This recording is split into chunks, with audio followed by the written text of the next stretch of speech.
Welcome to Moments with Marianne. I am so delighted to be introducing a very special guest, Vincent Genna, and he's here today to talk to us about being a psychic medium. So welcome to the show, Vincent. Well, Marianne, thank you so much for having me. I'll always feel blessed being able to do shows like this, especially with luminaries like yourself. Oh, well, gosh, I'm the one who's honored. I mean, you are so amazingly gifted. I'm so delighted we get to spend this time together. And, I think a lot of times people want to know, like the man behind all this giftedness. Have you always had this level of communication with spirit? Oh, gosh, no. No, I wish I did. I wish I could be as romantic as saying that when I was a little kid, I walked in my bedroom and there was Archangel Michael sitting on the edge of my bed and nobody else saw him and, wow, mommy, look at what I can do. And no, it didn't happen quite that way. I actually had a tormented youth, and it wasn't until I was 28 years old, and it was an attempt to help a friend. I was actually pleading with God to give me some abilities to help a friend whose life was falling apart. And so it then began to happen to me like a tsunami. It wasn't with me my entire life.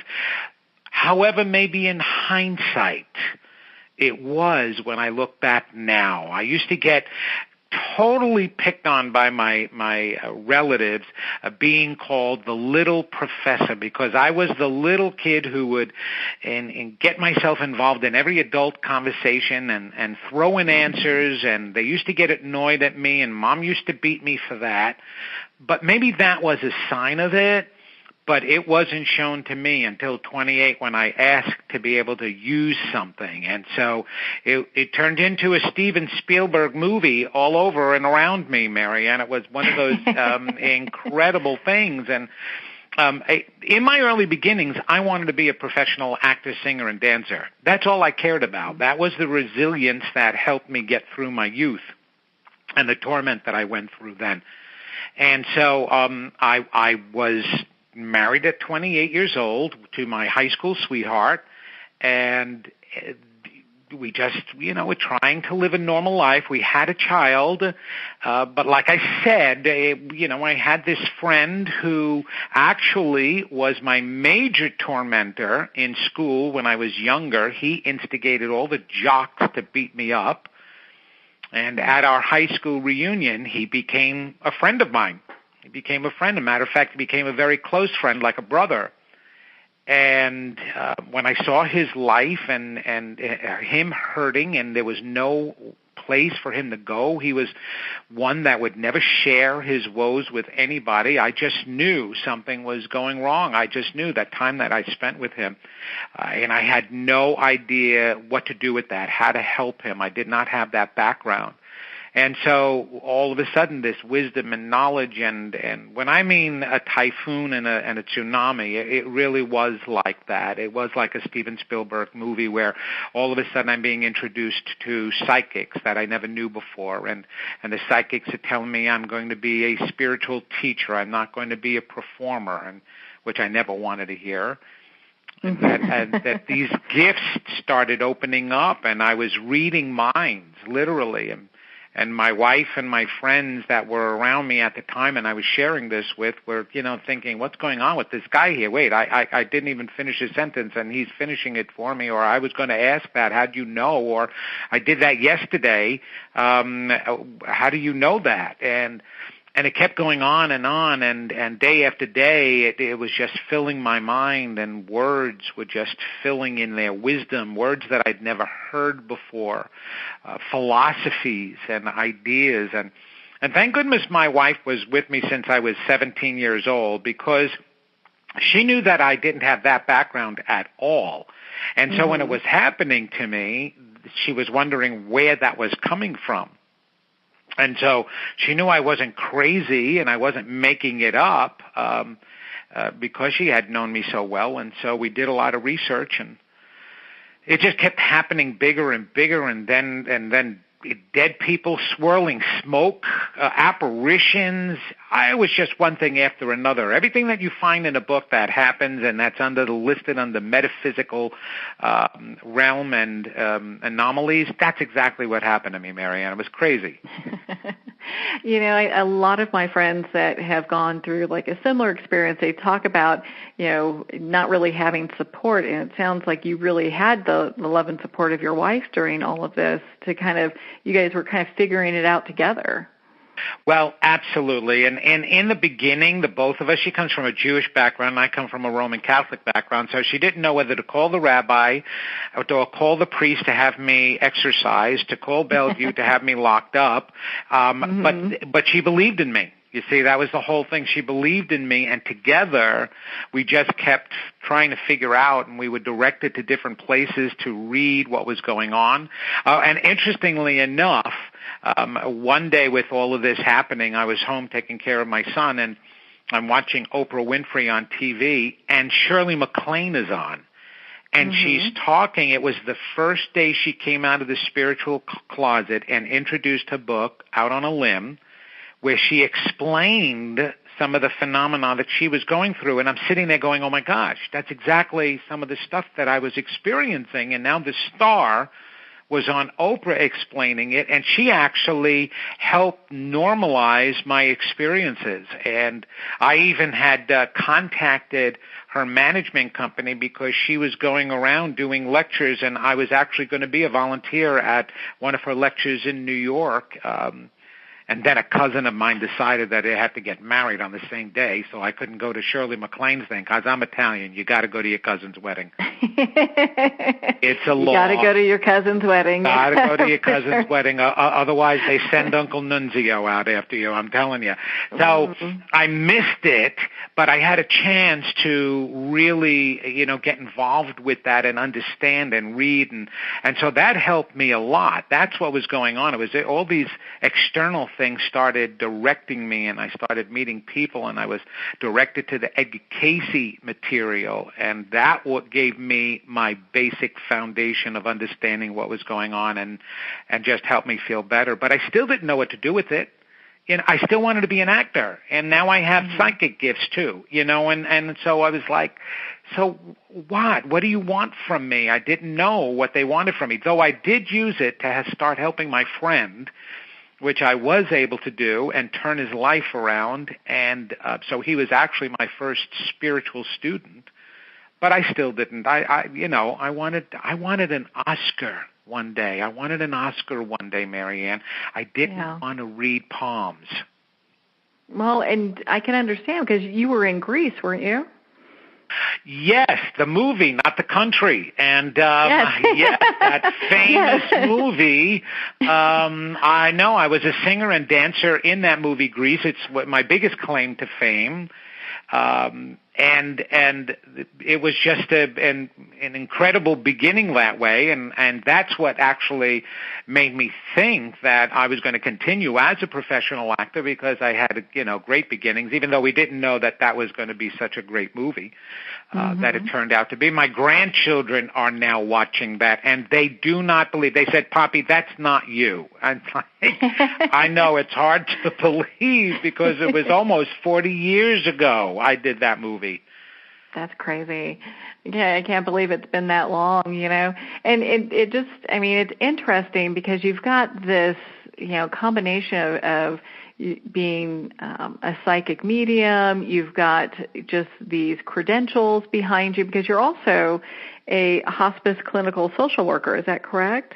I actually was a hospice clinical social worker. I became, because I hated the idea, okay, so it was being shoved down my throat, obviously, that I had to do something with my psychic skills because it was coming every single day. I was getting the advice. People started calling me up out of the clear blue, talking with me, asking me for advice and things like that. So I said, all right, I'll go along with it.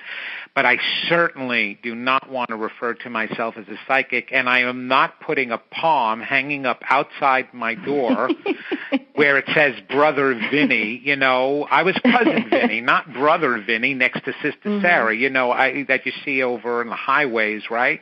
Oh, yeah. So I decided, and by chance something had happened, and Providence wound up getting me to go back to school because I was in an automobile accident and I couldn't do the work that I was doing full time then for a career, or actually for a livelihood, while I was pursuing everything. And so I went back to school and got my credentials and my degree, a BA in psychology and a master's in clinical social work. And I started my own practice, and I started being a counselor. All right, that I can do. I'm going to be a psychotherapist. That's great. Actually, I was a psychic psychotherapist. So, I'm telling you, it gave me great insight. And the craziest thing about that is, normally people have to go to therapists for years in order to resolve their problems, but I would bring them right to the issue within a short time. My supervisors used to say to me, "Wow, Vinny, you have this sixth sense when you deal with your clients, and you can diagnose them within 5 minutes of meeting them, and it usually takes us longer than that, but you're so accurate." And they couldn't understand it. Of course, I did. And so I started doing that. Yeah. It was your superpower that you were not sharing with anybody. No, I wasn't, but it was really fun. You had to see me as a therapist, because here we are, we're taught that is very important, and there's also policies that you have to follow when you have your license for the client to come to their own answers. And so, okay, so I'm sitting there doodling while I'm going, like you're supposed to. And they're talking, and I have the answer down and what the issue is, and I want to jump there, and I'm waiting week after week in order for them to get there. And it became so frustrating. And I was still doing psychic readings part-time, so there was two groups of people, the people that were, drawn to the metaphysics and were going for readings, and then the mainstream people who would just go for therapy. And it became a little bit frustrating, and then eventually I just decided I didn't want to do therapy anymore. And so a friend of mine who was working at Duke asked me if I'd be interested in working with the dying, and I was like, whoa, wow, never saw that coming. And something intuitively told me that was going to help me. It was going to help me, and it was going to give me greater skills and ability. And let me tell you something, Marianne. There is nothing greater than working with the dying, because number one, they don't have the defense mechanisms and the resistance to making connections when they're dying, when they've been told that they have only months to live or less than that, and so they open up quicker, especially if you're willing to go there. And in my working with over 500 patients during the time that I worked for Duke, I learned the greatest things about living from working with the people about dying and who were dying. And so it was interesting, because I was wondering when my next change and transition, what was I going to do next? Things started to get a little rough at Duke. Things became a business, even dying became a business in healthcare. And so I wanted out. And a car accident, another car accident. I have to find out why my soul pushes me out of what I need to do, because I am obstinate, okay? It takes me a while to listen to my own intuition, right?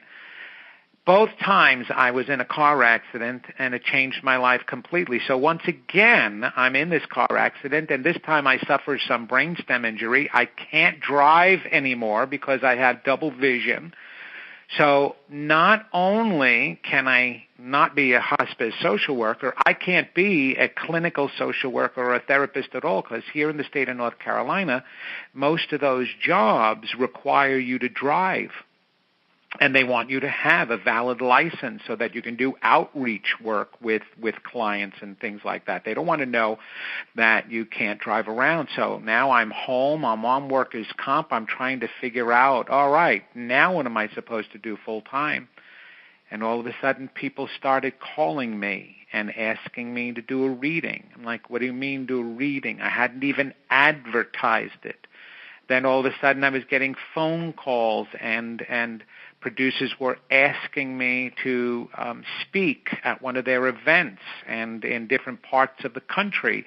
So slowly but surely, it evolved into a full-time career by itself without my resistance now. See, I was resisting it all along, and I said, you know what, I'm going to give up my psychotherapy license because it takes too long that way to help people. I can go right to the core of the issue. And so I just gave you my life story in that one question. You're an amazing questioner, I'm telling you. Well, you have an amazing life, so it's easy to just get, kind of dive into this. And I've got to ask you, so is that kind of where your spiritual counseling and mentoring kind of developed from, was the need to help people in a more and a deeper capacity, as opposed to having it be like a psychic medium appointment? Well, it's evolved into both, and that's what makes me so different. And I call myself not only the solution psychic, but the transformational psychic and the big leap psychic, because I have made an agreement with the universe. I said, okay, I'll take this on. I gave up professional acting and said that, and I did that when my daughter was born. Though I always wanted to perform, I said, okay, if I'm not doing that and touching people's souls, then I'm going to do this and touch people's souls, and I want to be able to help. So show me how. And it just kept evolving and evolving and evolving. And then all of a sudden it came to this. It took a while, like I said, but it combined every single one of my skills and 36 years now of everything. So as a performer, I know how to touch a person's heart, right? And that's what we do as performers. We're on stage, and literally we hold your emotions in the palm of our hands, and we can make you cry, and we can make you laugh, and we can make you smile, and we can touch your heart.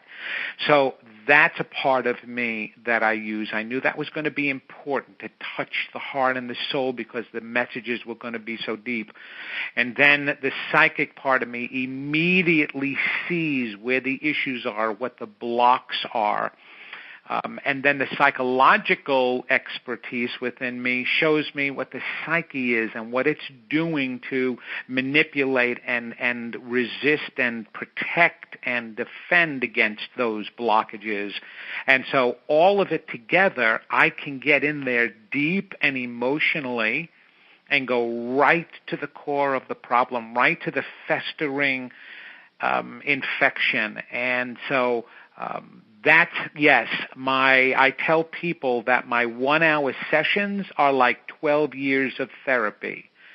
And many times they do leave that exhausted, but feeling great, like so relieved, and as if the greatest burden is released off their shoulders. All people want to know is, one, that they're heard, that they matter, that their pains matter, right? And while I was going to school as a social worker, the most interesting things that were occurring there in the program I went through, it was only adults. It wasn't kids just graduating from undergrad degrees. They wanted more experienced students in this particular program, so it was all adults.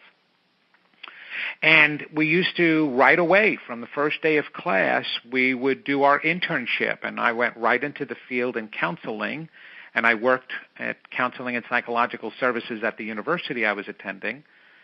And we would then gather in class, and we would share our experiences. And all you heard from these clinical social workers, students, is how petrified they were and nervous they were that they were going to hurt the person. And, oh, my gosh, it's so nerve-wracking. And, oh, okay, I'm learning. I got to do the best I can, and I don't know what to do, and I'm this and I'm that. And it would come to me, and I'm like, I'm feeling really strong and confident that I'm helping them. And they were like, oh, my gosh, that's overconfidence, Vincent. That's no good. You're too confident there.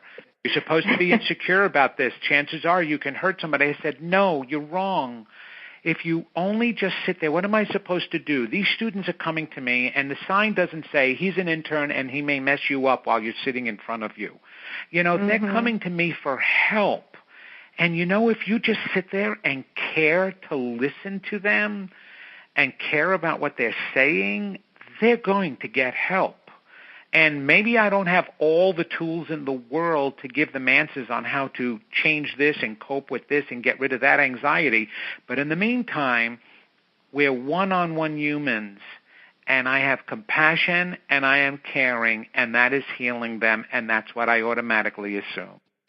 And they couldn't understand that, how I would believe that. But, of course, my background in the psychic part of me, I already knew that. And the teachers would tell me, says, well, obviously you're more advanced and you understand these things, so have patience and understand your fellow peers here that they have to grow into learning that. But I just knew that they were being helped. And so that was my greatest desire and motivation, especially having lived an incredibly tormented youth. That was my background. Until I was 17 years old, I was the guy who was picked on in school daily and then beat when I got home by my parents because they had their own mental pathologies going on. I had the sexual abuse. I experienced all of that, so I knew what it feels, and I know what it feels like to have no self-esteem, no self-value, no self-love, no self-belief. And so my goal and my destiny became to help others believe in themselves. That's the motivation for all the work that I do. So yes, it is counseling, it is years of therapy, it is psychic, it's paranormal, it's metaphysical, and most of all, it's spiritual, and it's empowering. That's what I do. Well, it's so powerful, and especially, you know, I so appreciate you sharing your background with us because it's always been said, like, you can't give somebody something that you don't have. So unless you've been able to walk a certain path and maybe child abuse or whatever the case is, it's really hard to understand how to lead people out if they're feeling a certain way in regards to what they've encountered during, you know, those different things that have happened to them during a lifetime. And it seems to me that with the things that you've gone through, you can help so many people because you have an understanding of what it's like. You've been there. You know, you've come out the other side. Absolutely. I know, you know, and each story that sits in front of me can even be worse than mine, Marianne. It's unbelievable. However, as beings and as spiritual beings, we don't have to go through every single pain that there is in life, you know, every single circumstance where you can get hurt in order to understand that it can hurt, in order to understand how a person can develop their resentments, their resistance, their angers, their rage, their loss of hope. You just have to only experience a few, really.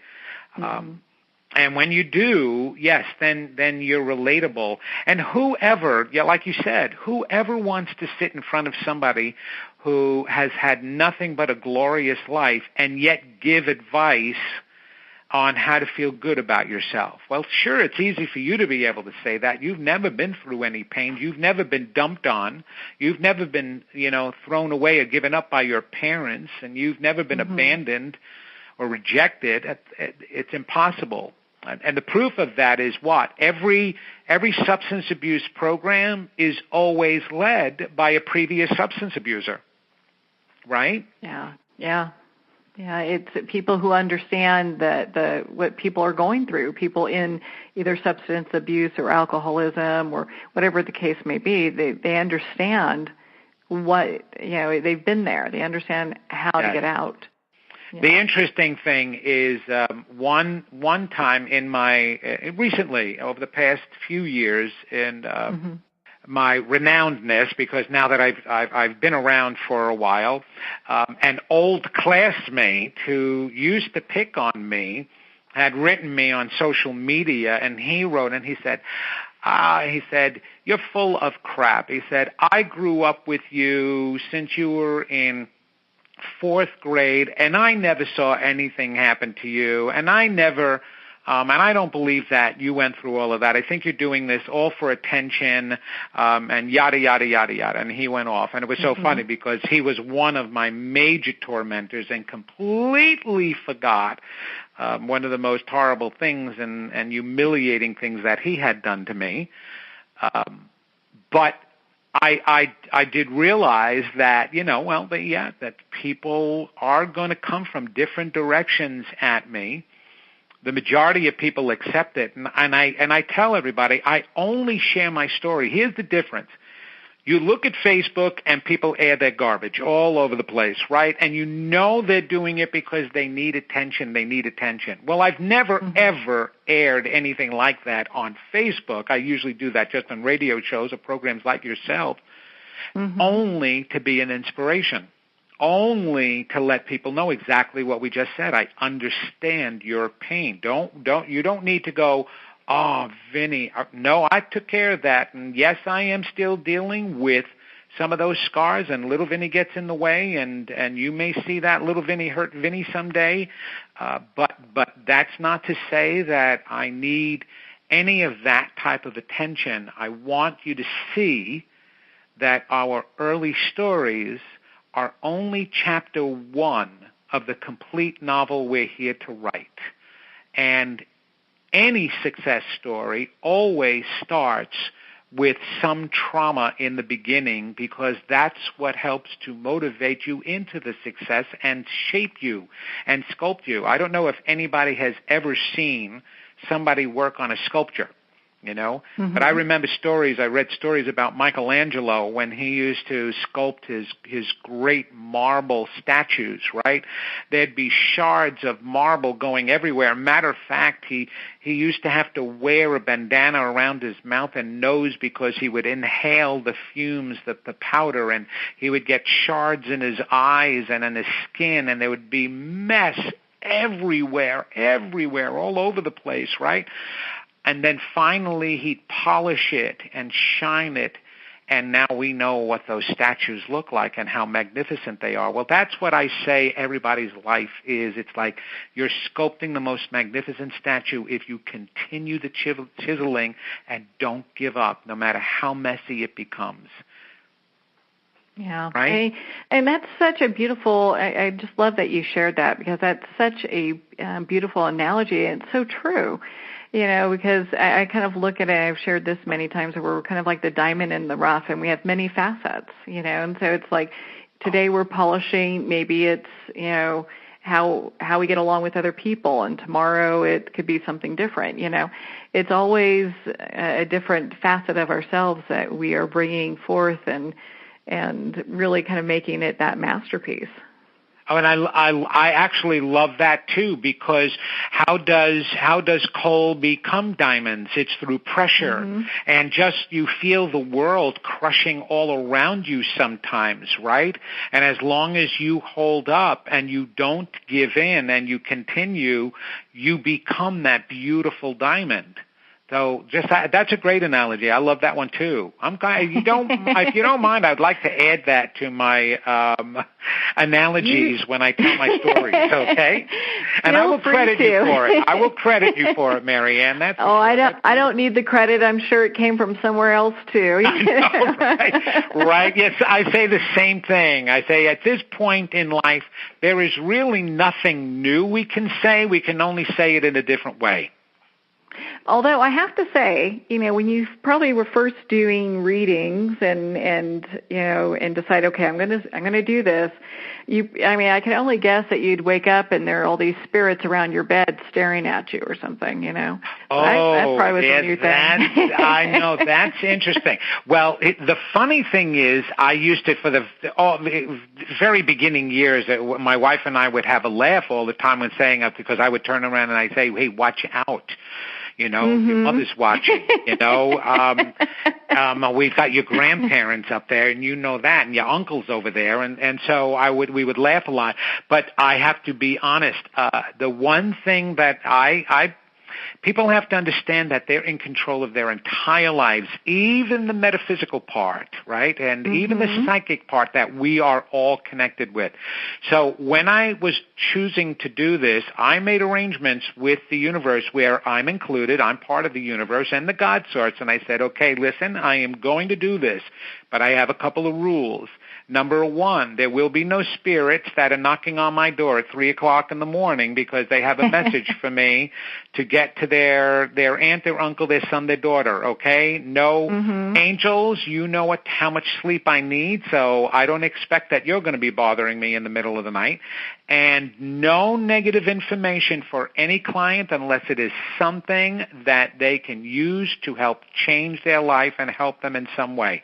If they are meant to die on Tuesday and they can't do anything about it on Monday when they come to see me, I don't want to know it, okay? And I'll actually tell my clients that.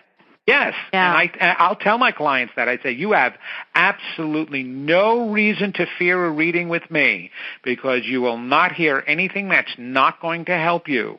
And so if you do die tomorrow and I didn't warn you today, do not come back and spook me because I'm going to tell you, well, you couldn't do anything about it. That was your soul's plan. There was no reason for you to know about it. So, yes, now, if you're going to a party tonight and you're going to drink heavily and then get in your car and I see you getting in the car, driving, getting into an accident and dying that way, yes, then I'll tell you that. And I'll tell you don't do that because then you can avoid that. So that's the only way. Or even when I see cancers, or which I do, I'm a medical intuitive and I can see inside the body. I have saved many people's lives. I feel so blessed by this because I've seen tumors. And tumors that doctors never picked up on. And I just did this recently with a couple of women, and they went to their doctor, and it was so funny. It was after a psychic party I did for my daughter-in-law. She had some friends who wanted readings from me, and two of the women, I saw masses inside of them, and I was pretty strong about it, and I said, you need to have that checked and let the doctor decide what to do, and even if it's really there, I feel it, I see it, but go have it checked. So these women went to their doctors, and one of the doctors just insistent, there's nothing wrong with you, I'm not giving you a sonogram or an ultrasound, is that you have no symptoms, why should we waste money on that? And she says, I don't care, I need it. Now, she never told me whether she actually told the doctor or a psychic told me. She went back 3 times before that doctor decided, okay, I'll give you an ultrasound and I'm going to show you there's nothing going on. He found the mass. And he apologized, and he didn't understand how she knew, but he said, you found it early enough. Had we waited any longer, this would have been a completely different situation, but I can get that out, and there's not going to be any problems because we found it so early. Same thing happened with the other woman. So it's an incredible gift to have, but it's also an incredible responsibility.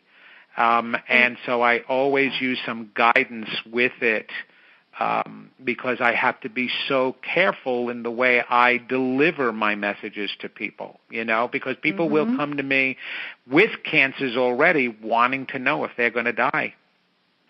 It's got to be so tough. And, and for our listeners that are probably listening going, gosh, that's kind of harsh. Why wouldn't you tell somebody and stop them from dying? There's a lot of responsibility that comes with getting information that maybe some people are not aware of. And it's like how you touched on before, it could be the soul plan, is that's what's meant to happen. It could be that you are getting information from God source saying, that's not for you to say, so there's lots of different things. It's huge responsibility. I think it's so brilliant of you to kind of put that down as, gosh, if I can't do anything about it, if I can't give them the information, I don't want to know. Right. I don't want the responsibility myself, because here's the thing, Marianne, it's not for me to judge, it's for me to honor. If the words, one of the things we need to all do for ourselves, and I teach how to be psychic and a medium, and my classes have been very powerful for people actually changing their lives, because the major thing I'm teaching them is how to honor their inner voice. It's your greatest gift. It's your greatest guidance. Not your ears to listen to somebody else's advice, but your inner ears to listen to the advice that naturally comes to you on a daily basis. But we don't trust it because we're not raised and nurtured into trusting it. And so I have to teach people how to redo that, because children have natural intuition. They listen to their gut feelings without knowing that that's what they're doing, right? And we actually teach it out of them by instilling fears. And so the doors close, and then you distrust those words that come to you. I have a great workshop called God, It's Not Working. It's actually on my online store to download. It's an amazing research piece that I had discovered where I understand that people don't believe what they think they believe because their adult defense mechanisms are so strong, they create a separate set of beliefs to protect them from what they're really believing about themselves. And so the reason why things aren't working in their lives, though we are unlimited manifesting beings, is because they don't believe what they think they believe, and they don't believe in themselves. And so I show that, prove that, and give evidence to that, and then turn it around and teach people how to change that. But that's the biggest problem. People do not believe in themselves. And so that's you're not going to get the guidance if you don't believe it. Well, yeah, because you're telling the universe, I don't believe it. So Right. Why would or God source, it's like, so why would you get information then if you're not having some faith? Because it does require a bit of faith. It is, and I bet you use so much of that yourself, Marianne, because one of the biggest feelings that I get from you is that you have a tremendous amount of faith,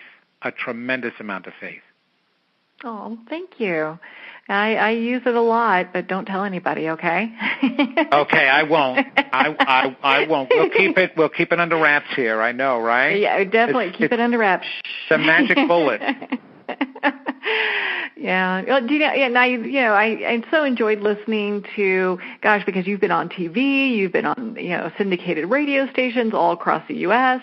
You've just been all over the place. And you talked about, in one of them, crystals and different things that people use as a tool for either healing themselves or clearing their space or whatever, and how basically it's like their vibration is enough,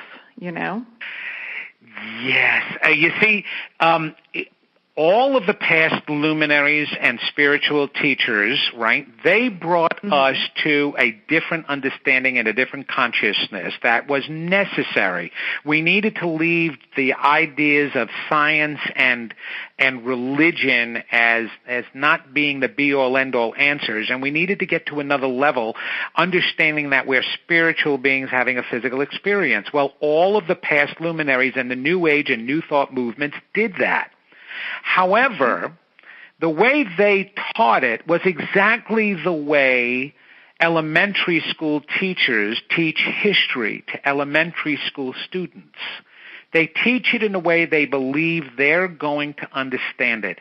The funny thing is, when you go to school and you learn about history, whether it be the world or the United States, when you're in elementary school, they're only teaching you certain history.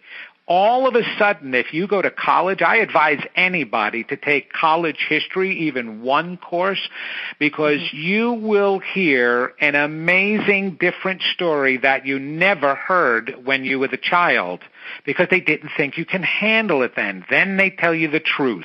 Right? Well, spirituality is the exact same thing. All of the past teachers brought us to a level that the universe figured we could handle. So there are some missing pieces, and there's also some pieces that are not absolutely correct, but were taught to us so that we can handle them. I happen to be one of the newer people that seem to be, because all I get are corrections and fill in the gaps now. And so things like the idea and the understanding of the power of crystals and aromatherapy and all of the, crystal beds and healing beds and salts and this and that, all of these therapeutic modes, Reiki, Rolfing, which is on the extreme, physical end, all of those modes help to get us to a different understanding and began us healing in a different way other than traditional medicine. However, what is now happening is we are giving credit to a rock for changing our lives and getting rid of our cancers. Something's wrong with that. We are giving credit. Yes. Something is wrong when we need to walk around our houses burning herbs like sage in order to get rid of negative energy. And so the more we keep doing that, the more we give away our powers. I always go back to the core, and I do have to say I'm not religious. However, I was introduced to Jesus as being my major guide and helper through this entire journey, and he has been, and he's more like a brother and a friend now than anything else, and I completely understand him and who he was, and it's nothing like he's been taught about. But there were things he said that I always pay attention to. He never once picked up a rock and handed it to a person that had leprosy and said, use this to heal you. He put his hand on them. They were healed. He said, it was your faith that healed you. And what the actual process was that everybody has to understand. People came to him because they believed so deeply in what he believed. Because he believed it so deeply. So they believed he actually believed they could be healed. That was their faith. It wasn't even as much as he was the healer, as much as it was that I can be healed, and that's what Jesus turned around and put on them. You're healed because you finally believed you can be. I only instigated it, but you're the one who conducted it. And so with that in mind, I need to empower people. Yes, everything on this earth has properties. All the herbs have properties. All the vitamins, all the nutritions, all the stones, all the trees, all the animals, they all have a vibration and an energy. And they can affect us in a positive way or a negative way if we allow them. So we actually empower the properties of those crystals. Yes, amethyst helps to bring spiritual awareness more, but not if you don't believe it. I use this metaphor, and I'll ask you this question. It's not a trick question, and I probably know what your answer is going to be, and it's going to be normal and what everybody says. If a tree falls in the forest and there is no human there to hear it, does it still make a noise? Well, I might surprise you. My answer is going to be no. Oh, good. No, good. I'm glad you didn't surprise me. That's fabulous. Of course it doesn't make a noise. I can't tell you how many other people say, yes, it does make a noise. No, it doesn't. Mm-hmm. It makes a vibration. And it requires a human ear to translate the vibration into the actual sound we hear. Even animals don't translate the vibration into the same sound. They hear something completely different, and some even just feel not hear at all. So it is us that empowers everything on this planet, and we were told that from the very beginning. So it is us that can heal ourselves. It is us. So if you want to hold that stone, don't get me wrong. I've got beautiful crystals. I have a John of God crystal that I was given, and another beautiful artist crystal that's an angel. I wear a woman who makes these incredible bracelets. They're made of Swarovski crystals, but she embeds her vibrations in them. I wear them because I like them. Yeah. And I use them to remind me of my own powers and abilities. So yes, if you want to wear the crystal, if you want to wear the necklace, the bracelet, carry a pendant, it doesn't matter as long as you realize you are the one empowering that. So yes, that's one of my other ones. So I wind up contradicting or correcting or filling in the gaps.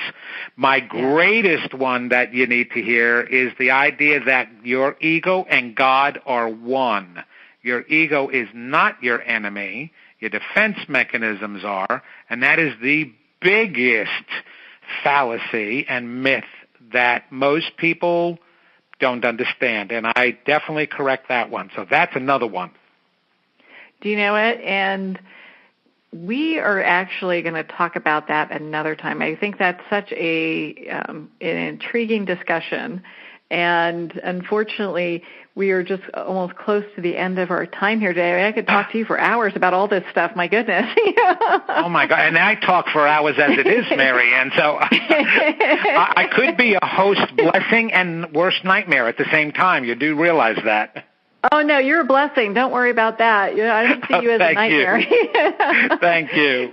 Well, and so Vincent, let's say someone wants to schedule like a spiritual counseling or just have a session with you, an appointment with you. Where can they go and where can they be part of your community?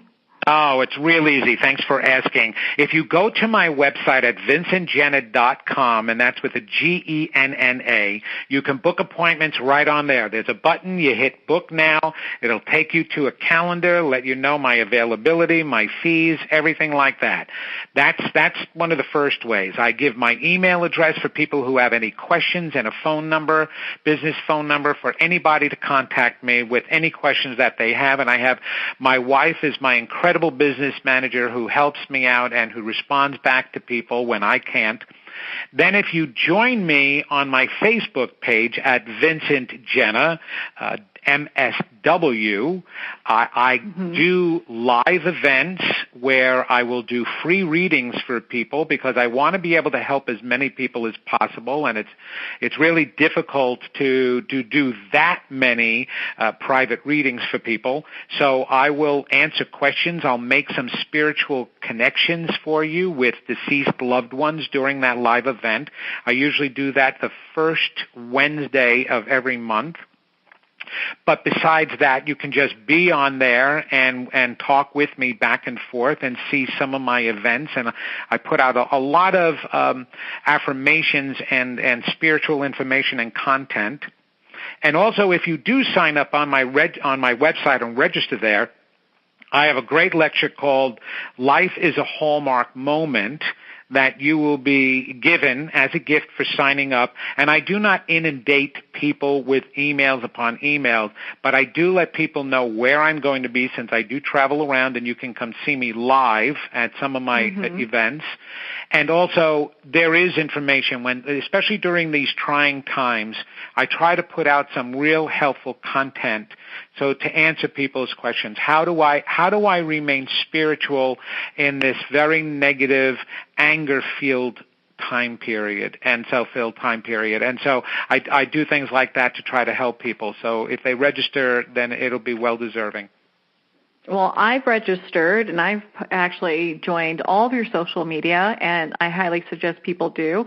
And I am clicks away from booking an appointment with you, so I highly advise everyone go and book an appointment before Vincent gets so popular you can't book any appointments. So go ahead and book your... Well, yeah, we're working on that right now, a matter of fact. So there may be a time that I won't be able to do individual readings, but I'll still continue to do my events for sure, because I love being able to be out there with a group of people, too. Oh, I can definitely see that. I mean, you're so amazingly gifted. My goodness. You know, Vincent, thank you so much for taking the time to be on the show with us here today.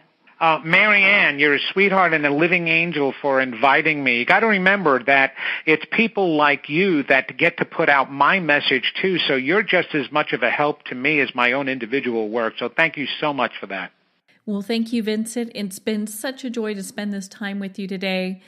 One last thing to share. I know that you have an event tomorrow, November 5th, on Awaken the Psychic and Medium Within.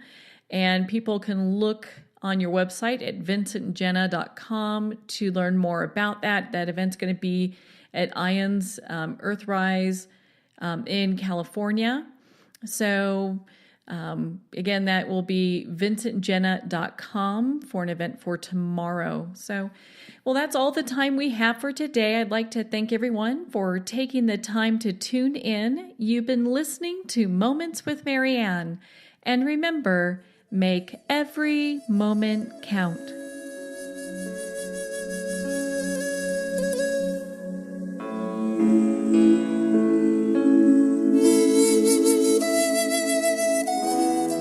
In a single moment, your life can change. Moments with Marianne is a transformative hour that covers an endless array of topics with the best of the best. Her guests are leaders in their fields, ranging from inspirational authors, top industry leaders, and business and spiritual entrepreneurs. Each guest is gifted and a true visionary, a recognized leader in her own work, and while teaching others to develop, refocus, and grow, Marianne will bring the best guest and sometimes a special surprise. Don't miss this. You never know just which moment will change your life forever. Moments with Marianne airs every Thursday, Friday, and Sunday at 8 p.m. Eastern, 6 p.m. Mountain Time. Make sure to tune in and visit momentswithmarianne.com for more information.